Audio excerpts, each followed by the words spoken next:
Hey everybody, Peter Zeihan here, coming to you from Colorado, where we just had our first big snowstorm, 9 inches and counting. Today, considering the weather, I figured it was a great time to talk about what the Russians call the 4Cs problem. Most countries who have navies that are worthy of the name have a relatively limited frontage, or it's insulated from other land power neighbors, and that allows them to float a navy that can then sail whenever they need it. In the case of some countries like the United States, we have two big ocean fronts, a big chunk of land in between, and so it was an imperative early in the American Republic around 1900 to build the Panama Canal so that ships could go back and forth, and you could combine your two navies into a single one for a mailed fist. To a degree, the French have to do the same thing, but they can't do a canal. They have to sail around the Iberian Peninsula. And that means that countries like the United Kingdom or Japan, being island nations, are always going to do fairly well on the water, not only because they don't have land borders to defend, but it's easy for them to combine all of their navies into a single force when they need it. The Russians have never had this option. Russians are obviously heir to physically the largest country on Earth and largest country in history, but they're not able to combine their naval forces, so they have 4Cs. The Pacific, the Arctic, the Baltic, and the Black. And because of that, other countries that have found themselves fighting with the Russians have often been able to defeat the Russians in detail, with the Japanese being the quintessential example. In the Russo-Soviet War of 1904-1905, the Japanese decided that the Russian territories in China were ones that they wanted, so they sailed over there and smashed the navy, and the Russians spent the next almost year, 6 months to a year, sailing the rest of their navy from the European theater all the way around Asia until they could get there to try to take their territories back, and the Japanese destroyed all that too. So in two battles less than a year apart, the Russians lost everything because they couldn't combine their forces into a more capable force. That's even before you consider that the Russians have tended to be a technological laggard on all things naval. We're seeing some version of the 4Cs problems today. The Ukraine conflict is obviously happening on the shores of the Black Sea, one of those four bodies of water, and the Russians reinforced the Black Sea fleet in the days and weeks leading up to the war so they'd have more punch. But now that Western weapons have made their way into Ukrainian hands, combined with some very clever garage projects by the Ukrainians have been able to sink the majority of the major surface combatants, including the flagship. And what is left of the Russian Navy, if it was going to dock in Crimea, which was originally the Russian naval base, going back to the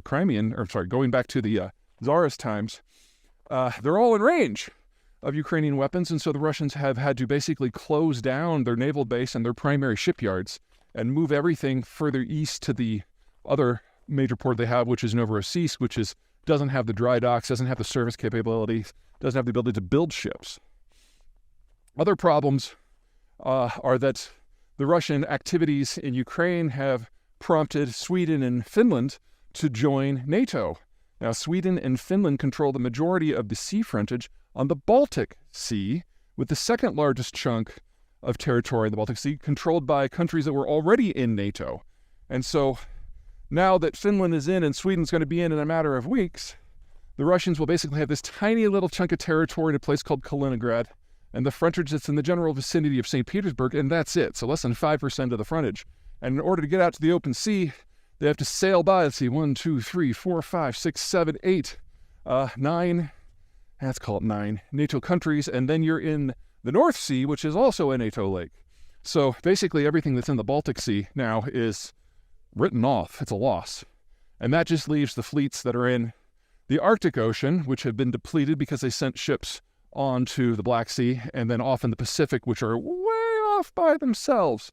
So no matter how the Ukraine war goes at this point, Russia has functionally ceased to be a naval power at all. The question is whether ego will allow them to accept that fact. And honestly, the more money that the Russians throw at naval projects that they're not very good at, in order to base them at bases that they can't defend and that can't reinforce one another, I think the better, because every ruble that they use for that is a ruble that is not being used to build a tank or kill a Ukrainian. So, I say bring it on.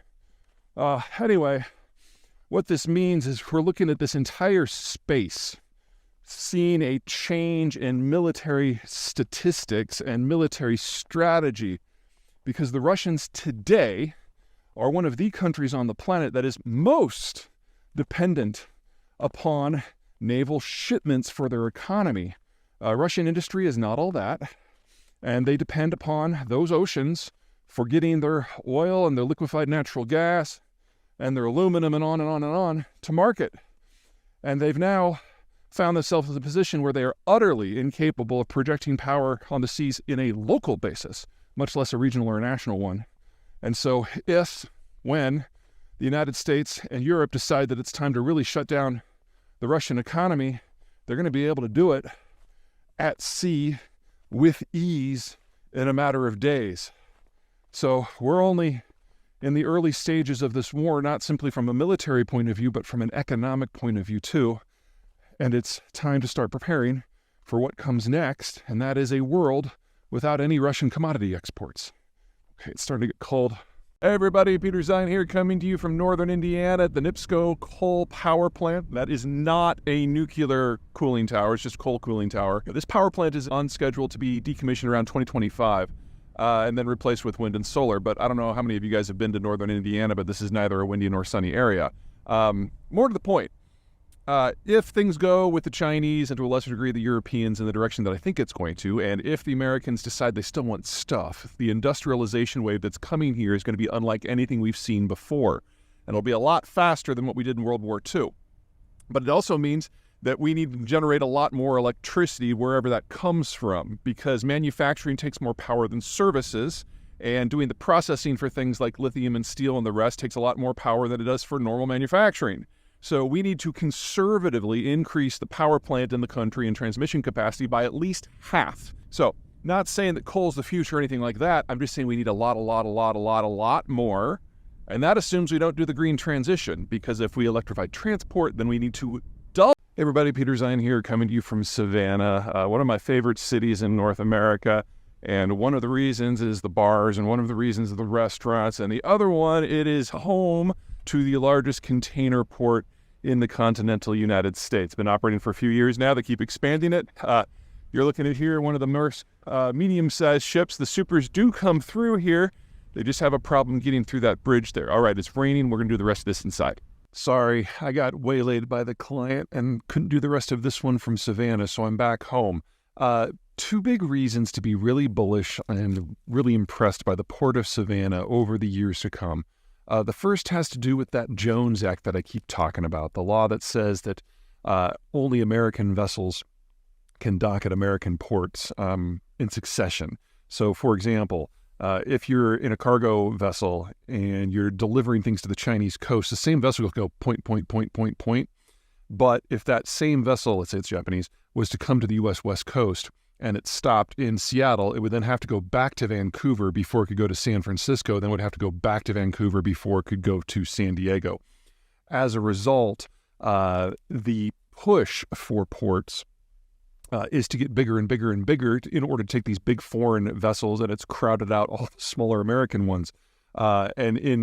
Because the infrastructure required to do that requires a large chunk of land, and most American cities don't have a lot of port capacity. Instead, what you get are shuttle ships, where you'll take a big vessel into a place like Kingston, Jamaica, and the cargo will be relocated onto a lot of, again, foreign vessels that will then go directly to Miami or go directly to Charleston or go directly to New York. And as a result, the Jones Law has just completely hollowed out the American maritime space.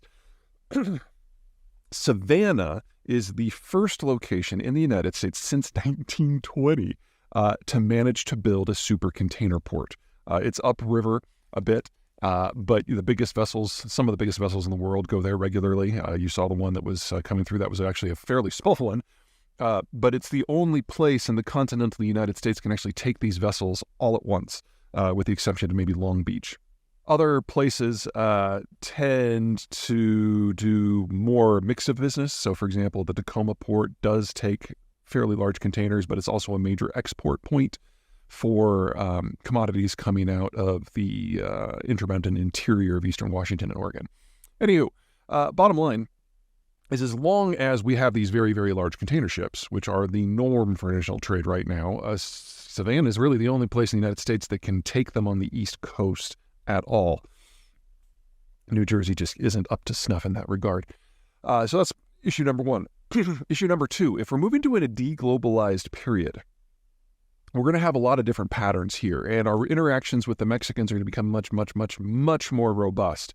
Now, there are some limitations on the infrastructure between Texas and Mexico that do a decent job of integrating the northern tier of states, but half of the population of Mexico is in the greater Mexico City area. And if we're going to have the expansion industrial plant that we need in North America in order to deal with the post-Chinese environment, we're going to have to metabolize a lot of what is in central Mexico. Now, there are two ways you can do this. The first one is to build a really robust multimodal roads and rail system going from the border all the way down into the Mexico City core. We should definitely do that. The second one is to turn Veracruz once again into a very, very large port so that product from Mexican City core can go down to Veracruz, get on a vessel, and then come up to the United States. Now, you can do that in one of two ways as well. You can use small shuttle tankers that go to places like Houston or New Orleans or Miami. Or if you're more interested in the Eastern Seaboard, you just put it on a mega ship and you put it in Savannah. So it doesn't really matter which path we're on here or how smart or how dumb we are in taking advantage of the changing world around us. Savannah's got the hardware in place for really any